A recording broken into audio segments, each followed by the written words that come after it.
Hi there, welcome back to my channel. I hope you are doing well.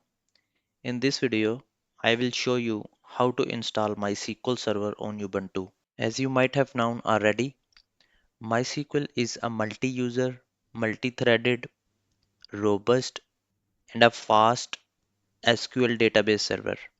We can use it for heavy load production systems, mission critical, and mass deployed software.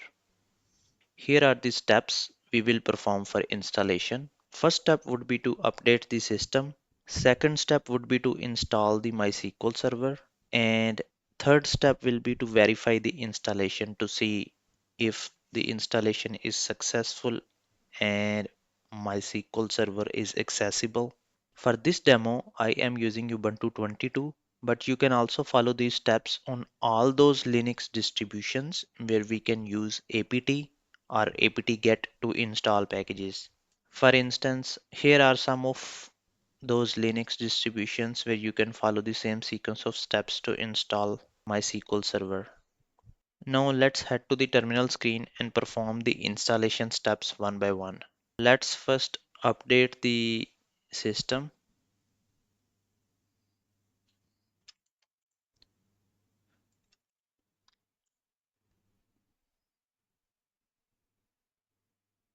System has been updated. Now let's move on to the next step.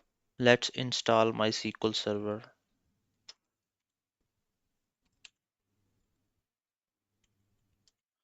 Sudo apt install mysql-server.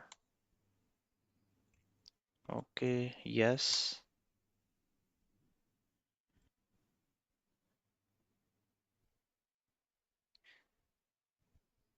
Okay, the installation is complete. The MySQL server should be started automatically. Let's check its service to see if it is started. The service name in Ubuntu is MySQL. You can either type MySQL or MySQL dot service. Okay, service is active and running. If the service is not running, then you can run this command to start it.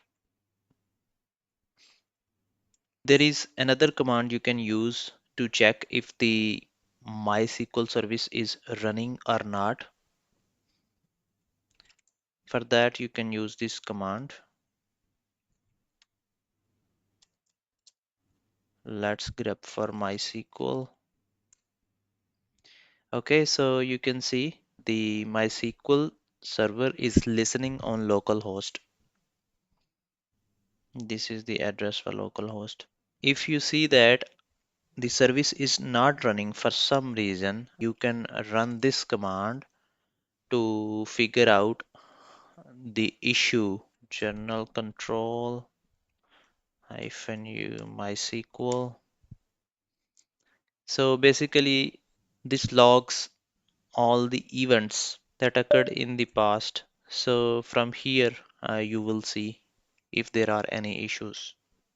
Now that the installation is complete and we have checked the service is running, let's connect with MySQL. For that, you can simply run sudo followed by MySQL. There we go. We are connected with the MySQL.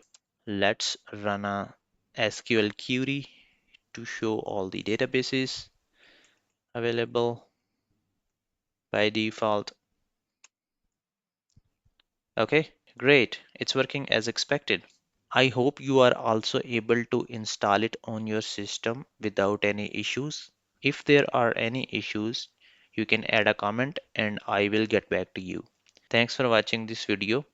I hope to see you soon.